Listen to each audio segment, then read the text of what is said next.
وَمَن يَتَوَكَّلْ عَلَى اللَّهِ فَهُوَ حَسْبُهُ، اور جو اللہ پر بھروسہ کرے اللہ اس کے لیے کافی ہو جاتا ہے، اس کی ضروریات کا وہ خود کفیل ہوتا ہے، اور اس کے کام اس کے ذمہ کرم پہ ہوتے ہیں، کو ہو کے دیکھے اس کا۔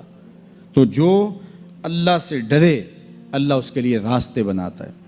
حضرت عوف بن مالک رضی اللہ تعالی عنہ الاشجعی حضور کی خدمت میں حاضر ہوئے اور عرض گزار ہوئے کہ میرا بیٹا سالم مشرکین کی قید میں ہے اور میں فاقوں کی حالت میں ہوں، تو فرمایا آل محمد کے پاس ایک سیر جو ہیں، بس اس کے علاوہ ہمارے پاس بھی کھانے کے لیے دنیاوی اسباب نہیں ہیں۔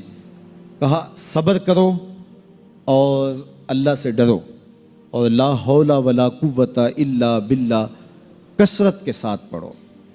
یہ ایسا وظیفہ ہے، ایک حدیث پاک میں آتا ہے کہ یہ 99 بیماریوں کا علاج ہے، اس میں سب سے کم درجے کی بیماری ہم اور غم ہے۔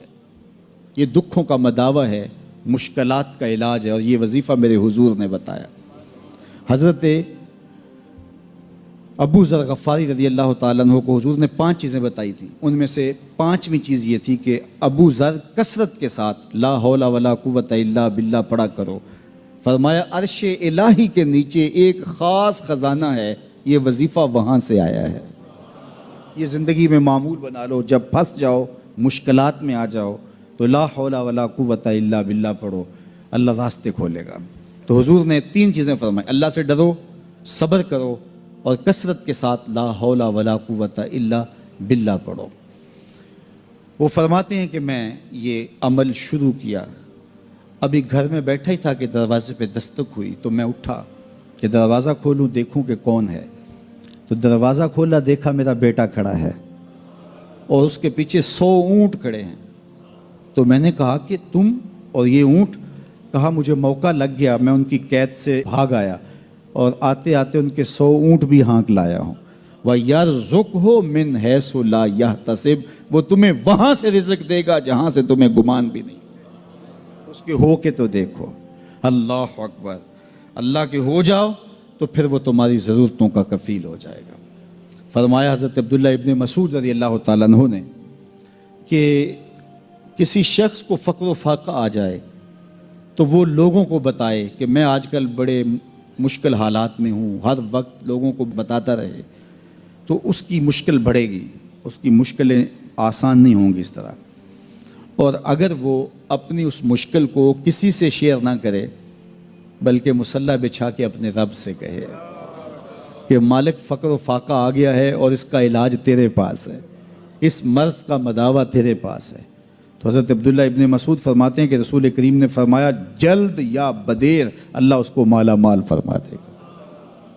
یہ بھی کبھی کر کے دیکھو، مشکل آ جائے، فاقہ آ جائے، مصیبت آ جائے، کسی سے نہ کہو، صرف اپنے رب سے کہو، پھر دیکھنا اس کی کرم نوازیوں کا می کیسے برستا ہے۔ فرمایا اللہ پر بھروسہ کرنے کا جو حق ہے اگر وہ تم ادا کر دو، وہ تمہیں ایسے رزق عطا کرے جیسے پرندوں کو عطا کرتا۔ ہم تو دکان پہ جانا ہوتا ہے، فیکٹری میں جانا ہوتا ہے، ہم اپنے کاروبار پہ جانا ہوتا ہے، نوکری پہ جانا ہوتا ہے، مزدوری پہ جانا ہوتا ہے، ہمیں پتہ ہے کہاں آج صبح جانا ہے، لیکن پرندوں کو کوئی پتہ نہیں ہوتا کہاں جانا ہے، راس المال بھی نہیں ہوتا، لیکن صبح نکلتے ہیں، شام کو کبھی بھی خالی پیٹ نہیں آئے۔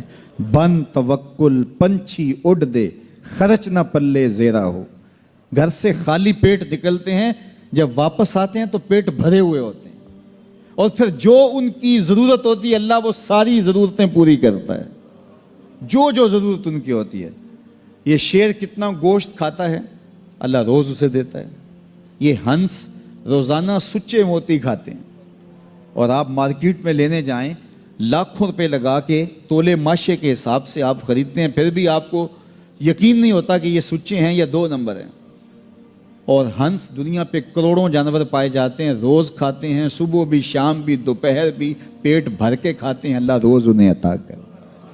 کہا اس پہ بھروسہ تو کر کے دیکھو، وہ تمہاری ضرورتوں کا کفیل ہوگا، اس پہ بھروسہ کرو گے وہ تمہیں وہاں سے دے گا جہاں تجھے گمان بھی نہیں ہوگا۔ ارشاد فرمایا جو اللہ سے ڈرے اللہ اس کے لیے راستے کھول دیتا ہے، اور اللہ اس کو وہاں سے دیتا ہے جہاں سے اسے گمان بھی نہیں ہوتا۔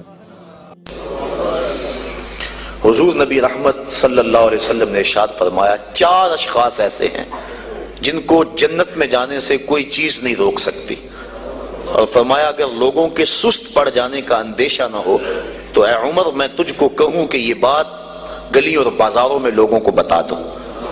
اور پھر حضور نے ان 4 اشخاص کا تذکرہ کیا۔ ایک وہ شخص جو والدین کے ساتھ حسن سلوک کرتا ہے، دوسرا وہ شخص